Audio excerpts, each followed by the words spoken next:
Hello students, welcome to my YouTube channel GS study point. चलिए छत्तीसगढ़ की GK को continue करते हैं और आज हम जो है छत्तीसगढ़ की प्रशासनिक व्यवस्था को डिस्कस करेंगे। आपके सिलेबस में जो है छत्तीसगढ़ की प्रशासनिक व्यवस्था में आपको छत्तीसगढ़ की जो राज्य की स्थिति है, जैसे कि विधायिका है, कार्यपालिका है, न्यायपालिका है, इसको करने के साथ साथ मोस्ट इम्पॉर्टेंट चीज़ है नगरीय निकाय और पंचायती राज व्यवस्था है, उसको हमें यहाँ पे करना है। ठीक है, तो चलिए इसी को देखते हैं। आज हम जो है प्रशासनिक व्यवस्था में जो है राज्य की जो विधायिका है, कार्यपालिका है, इसको डिस्कस करेंगे और नेक्स्ट वीडियो में हम जो है आगे बढ़ते हुए नगरीय निकाय है, पंचायती राज है, इस तरह जो है सारी चीजों को कवर कर लेंगे। ठीक है, तो देखिए प्रशासनिक व्यवस्था किसी भी राज्य या देश की प्रशासनिक व्यवस्था को बनाए रखने के लिए सरकार के तीन अंग होते हैं। ठीक है, ताकि उस वहाँ की प्रशासनिक व्यवस्था बने रहे, ठीक है, या वहाँ के प्रशासन को चलाया जा सके सही तरीके से। तो इसके लिए सरकार के तीन अंग होते हैं। एक होती है आपकी विधायिका, ठीक है, क्या होती है? विधायिका। दूसरा होता है आपकी कार्यपालिका, ठीक है, कार्यपालिका होती है। और तीसरी क्या होती है? आपकी न्यायपालिका।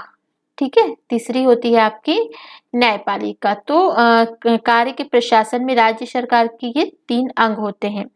ठीक है, प्रशासनिक व्यवस्था में। तो विधायिका क्या करती है? विधायिका वहाँ की नियम है, कानून है, लॉ है, उसको बनाने का काम करती है। ठीक है, या वहाँ पे कानून का निर्माण करती है समय समय पे।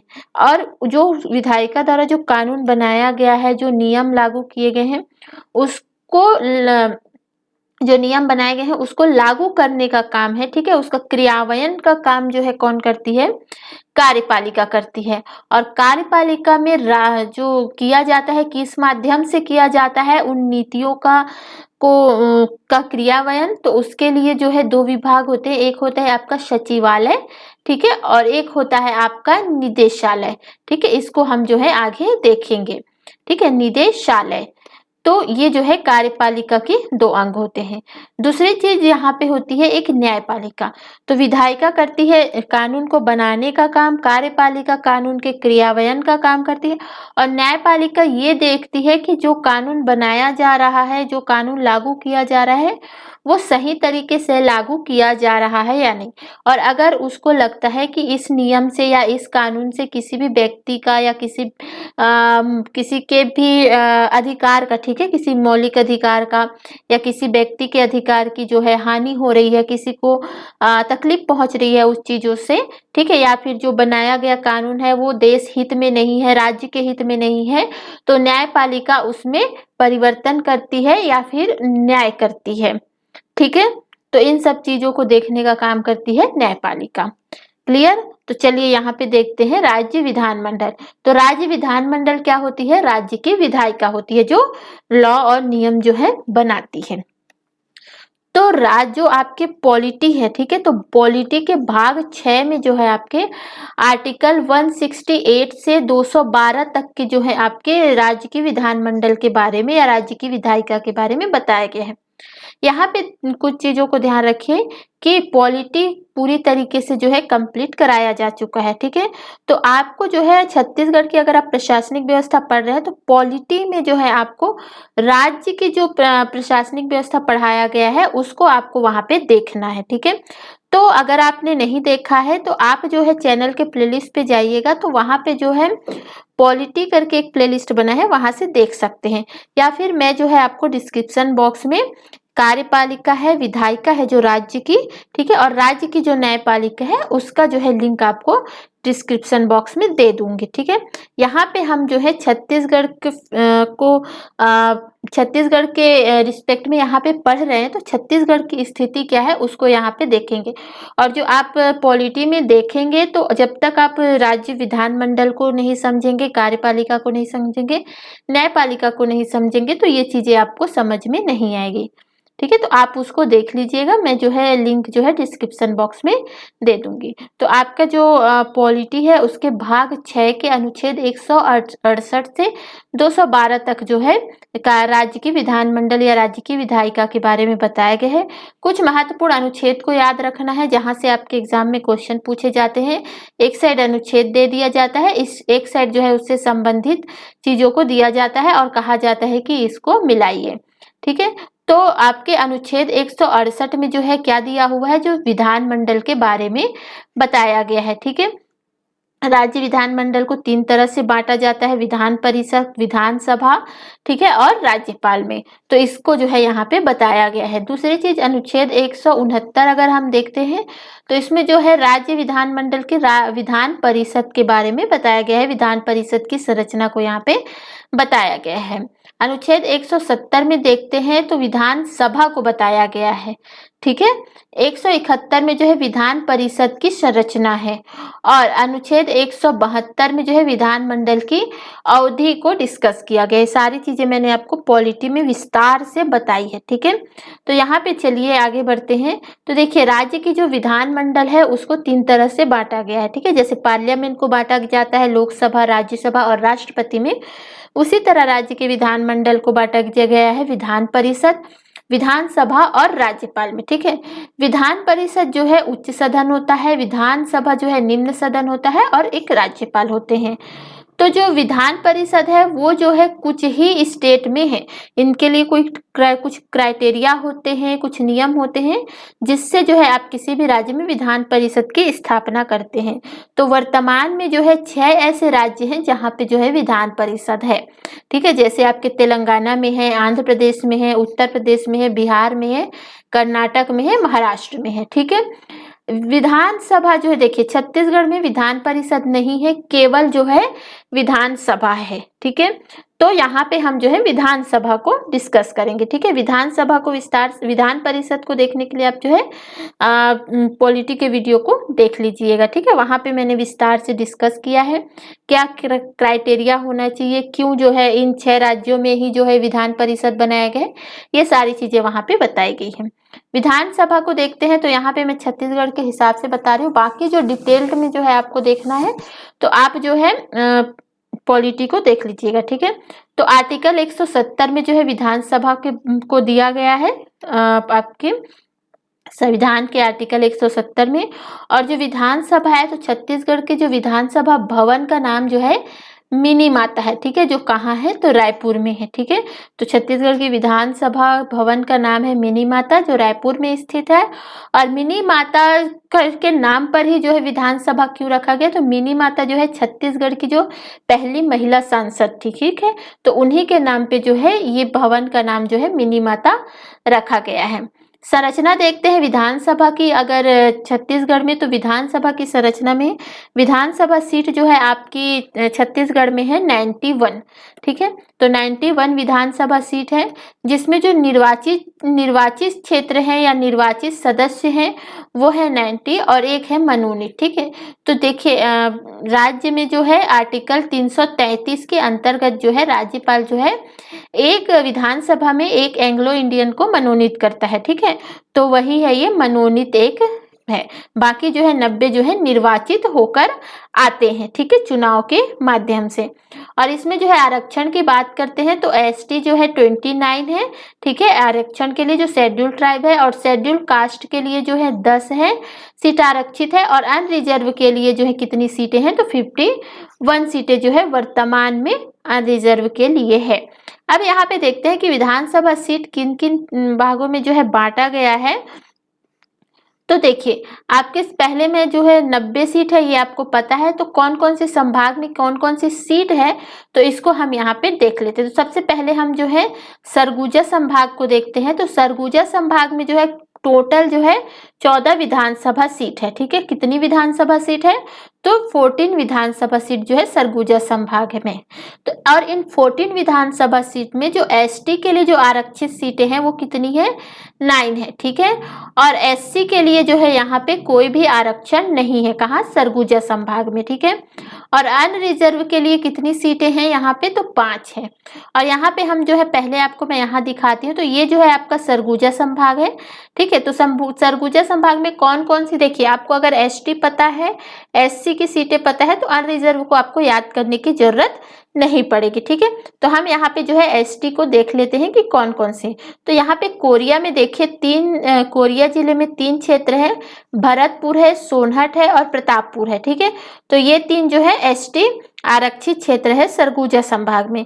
दूसरी चीज यहाँ पे अगर बलरामपुर में आते, वैसे आपको जिला याद नहीं रखने, बस आप क्षेत्र को याद रखिएगा, ठीक है।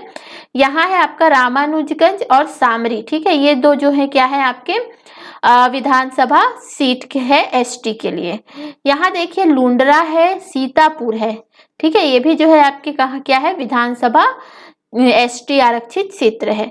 और पत्थलगांव और कुनकुरी, तो ये 9 जो है आपके कौन से सीट हैं, एसटी आरक्षित सीट है सरगुजा संभाग में, ठीक है। यहाँ पे मैंने इसको लिखा भी हुआ है, भरतपुर है, सोनहट है, प्रतापपुर है, लुंड्रा है, सीतापुर है, ठीक है, पत्थलगांव, कुनकुरी, सामरी और रामानुजगंज।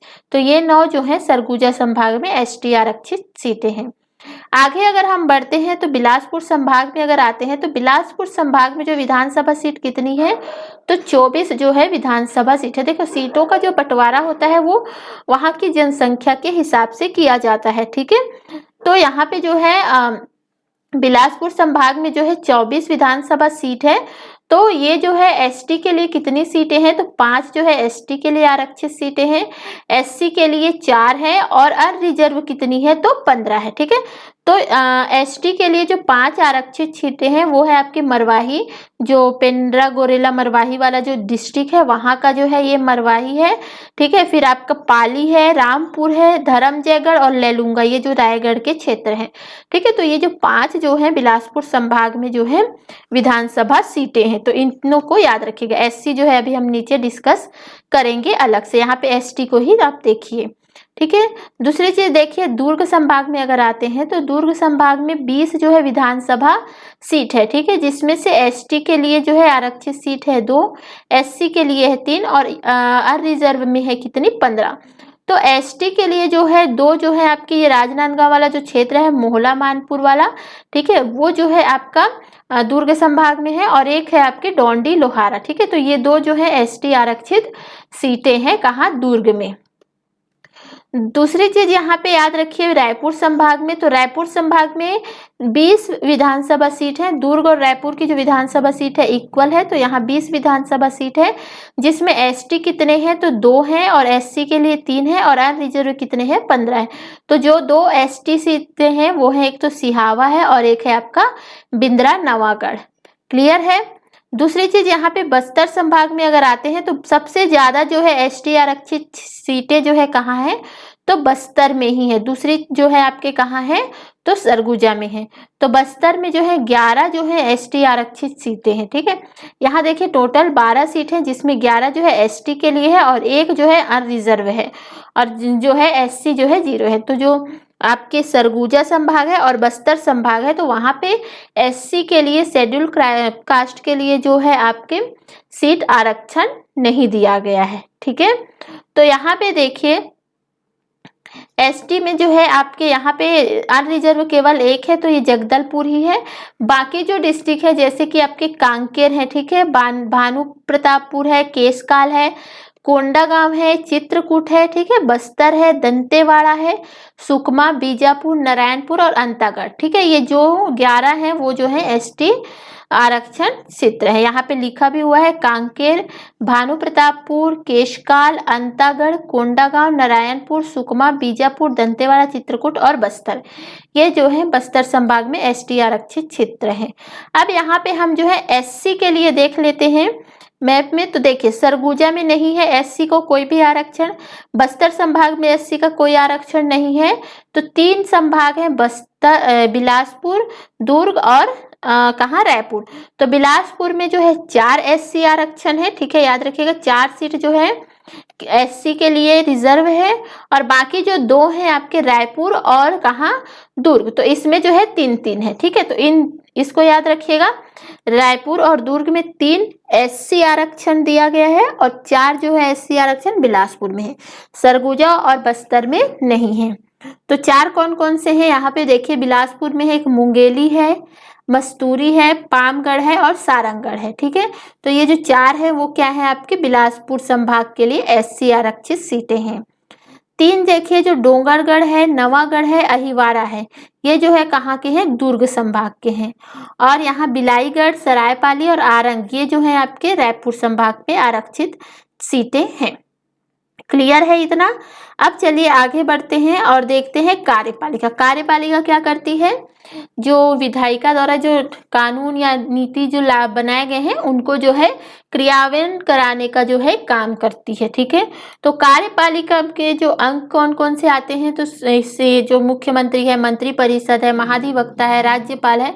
ठीक है, ये जो है कार्यपालिका के अंतर्गत आते हैं। ठीक है, और पूरा जो है राज्यपाल, महाधिवक्ता, सीएम, मंत्री परिषद पे जो है वीडियो बनाया जा चुका है। तो देखिए, तो मंत्री इसके लिए जो है वास्तविक जो प्रमुख जो होते हैं वो कौन होते हैं, जो सीएम होते हैं। ठीक है, कौन होते हैं, सीएम, मुख्यमंत्री। ठीक है, तो इसके लिए जो है कार्यपालिका में जो है नीतियों का जो क्रियान्वयन किया जाता है उसके लिए इसके 2 अंग बनाए गए हैं या 2 विभाग बनाए गए हैं। ठीक है, तो पहला जो है आपका कौन है, एक है आपका सचिवालय और दूसरा है आपका निदेशालय। तो छत्तीसगढ़ में जो सचिवालय है उसका नाम क्या है, उस भवन का नाम है आपका महानदी भवन। ठीक है, और जो निदेशालय है उसका नाम है इंद्रावती भवन। 2 चीजें यहाँ पे याद रखिएगा।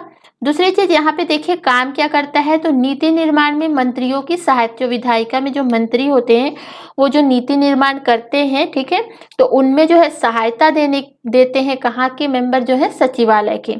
और निदेशालय का क्या करता है, जो नीति बनाए गए हैं, जो उनके द्वारा सहायता के थ्रू जो बनाया गया है उसका जो है क्रियान्वित करता है जो निदेशालय, या इसी को संचालनालय भी कहा जाता है। ठीक है, क्योंकि ये जो है नीतियों का संचालन करता है। ठीक है, यहाँ पे पोस्ट देख लीजिए, पदानुसोपान, यहाँ क्वेश्चन पूछे नहीं जाते लेकिन फिर भी आप याद रखिए। सबसे नीचे जो होता है वो अवर सचिव होता है, उसके बाद उप सचिव होते हैं, संयुक्त सचिव होता है, सचिव होता है, ठीक है, प्रमुख सचिव होता है, और हेड जो है सबसे ऊपर जो है इनका जो है प्रमुख मुखिया होता है वो होते हैं क्या, मुख्य सचिव। ठीक है, तो मुख्य सचिव से क्वेश्चन पूछे जाते हैं, बाकी जो है इनको बस आप पद सोपान में याद रखिएगा। ठीक है, क्रियान्वयन में इसका पद सोपान है, सबसे नीचे जो सहायक संचालक होता है, ठीक है, फिर उपयुक्त संचालक होता है, संयुक्त होता है, अवर संचालक और मेन जो है संचालक होते हैं। ठीक है, तो इसको याद रखिएगा। अब चलिए देख लेते हैं मुख्य सचिव की कुछ फैक्ट बातें जहां से क्वेश्चन पूछे जा सकते हैं और पूछे जाते हैं। तो मुख्य सचिव का जो पद है वो कहाँ से लिया गया था, तो ब्रिटेन से लिया गया था। 1799 में जो है केंद्र स्तर पर मुख्य सचिव का पद सृजन किया गया था। सबसे पहले जो है मुख्य सचिव का पद जो है सेंट्रल लेवल पे किया गया था, किनके कार्यकाल के टाइम पे आया था, लॉर्ड वेलेस्ली। और जो प्रथम भारत के जो प्रथम मुख्य सचिव बने थे वो थे GS बार्लो। ठीक है, तो इसको याद रखिएगा। इस पद को जो है कुछ टाइम के बाद समाप्त कर दिया गया, लेकिन आगे चल के प्रशासनिक सुधार आयोग की सिफारिश, क्योंकि प्रशासनिक व्यवस्था को बनाए रखने के लिए इनकी जो है आवश्यकता थी, तो प्रशासनिक सुधार आयोग द्वारा जो है सिफारिश की गई कि मुख्य सचिव के पद को जो है दोबारा से जो है हमें लाना चाहिए। तो 1973 में जो है सभी राज्यों में जो है मुख्य सचिव पद बनाए गए। देखिए, पहले केंद्रीय स्तर पे थे, फिर बाद में जो है जब बनाया गया तो सारे राज्यों में जो है इस पद का बनाया गया था, सृजित किया गया था। और मुख्य सचिव राज्य के जो है लोक सेवाओं का प्रधान होता है, मतलब कि जो IAS IPS जो रैंक के जो अधिकारी होते हैं वही जो है मुख्य सचिव बनते हैं। ठीक है, मुख्यमंत्री के अधीन जो है सभी विभाग का जो है सचिव होता है, जितने भी विभाग होते हैं, ठीक है, मुख्यमंत्री के अधीन वो सारा जो है कौन देखता है, जो मुख्य सचिव ही देखता है। ठीक है, नियुक्ति जो है इनकी कौन करते हैं, तो मुख्यमंत्री की सिफारिश पे जो राज्यपाल के द्वारा जो है इनकी नियुक्ति की जाती है। कार्य देखते हैं तो ये जो है प्रधानमंत्री को परामर्श देता है। मंत्रिमंडल का जो सचिव होता है, तो बैठक का एजेंडा तैयार कौन करता है, मुख्य सचिव ही करता है। लोक सेवा के प्रमुख के रूप में भी ये काम करते हैं। और संकटकालीन जो है प्रशासक होता है। ठीक है, किसी वजह जैसे बजट बनाया गया है, ठीक है, तो बजट अगर किसी वजह से नहीं बन पाता है या पेश होने के पहले ही बजट निकाल दिया जाता है, ठीक है, तो उसके लिए जो है बाकी जो है इन चीज़ों को संभालने का काम कौन करता है? आपका सचिवालय और निदेशालय के द्वारा जो है चीज़ें की जाती हैं। ठीक है, चलिए आगे देखते हैं। आगे देख लेते हैं विधानसभा सत्र जो लाए गए थे, कौन कौन से विधानसभा सत्र कितने अभी तक आए हैं छत्तीसगढ़ में। तो देखिए अभी तक 5 विधानसभा सत्र हैं। ठीक है, कार्यकाल यहाँ पे है, अध्यक्ष है, उपाध्यक्ष है और नेता प्रतिपक्ष है। तो जो कार्यकाल होता है वो 2000 से 2003 तक पहला कार्यकाल था, जिसमें जो है विधानसभा जो अध्यक्ष बने थे वो थे राजेंद्र प्रसाद शुक्ल। ठीक है, तो सीक्वेंस में आपको याद रखना है। राजेंद्र प्रसाद शुक्ल जो है यहाँ पे विधानसभा अध्यक्ष बने थे और उपाध्यक्ष जो थे वो थे बनवारी लाल अग्रवाल। ठीक है, फिर ये कुछ टाइम तक ही रहे, उसके बाद जो है 1 साल ही रहे या कुछ महीने ही रहे थे ये। उसके बाद जो है उपाध्यक्ष जो है धर्मजीत सिंह को बना दिया गया था और इस टाइम पे जो नेता प्रतिपक्ष बने थे वो थे नंद कुमार साय जी। दूसरी चीज देखते हैं तो 2003 से 2009 तक जो है दूसरा विधानसभा सत्र चला था, जिसके अध्यक्ष थे प्रेम प्रकाश नारायण जी और जो उपाध्यक्ष रहे हैं वो बद्रीधर दीवान थे। ठीक है, और नेता प्रतिपक्ष जो रहे थे वो थे महेंद्र कर्मा। तीसरा देखते हैं तो 2009 से 2014 तक जो है सत्र चला था, जिसमें जो है अध्यक्ष रहे थे धर्मलाल कौशिक, उपाध्यक्ष रहे थे नारायण चंदेल और नेता प्रतिपक्ष रहे थे रविंद्र चौबे। 14 विधानसभा सत्र देखते हैं 2014 से 19 तक जो चला था, तो इसमें अध्यक्ष गौरी शंकर अग्रवाल थे, उपाध्यक्ष बद्रीधर दीवान थे और जो नेता प्रतिपक्ष थे वो टीएस सिंहदेव थे। ठीक है, पांचवा देखते हैं तो 2019 से वर्तमान तक जो अभी चल रहा है, ठीक है, इसमें चरणदास महंत जो है अध्यक्ष बनाए गए हैं, उपाध्यक्ष मनोज मंडावी और नेता प्रतिपक्ष जो है वो धर्मलाल कौशिक हैं।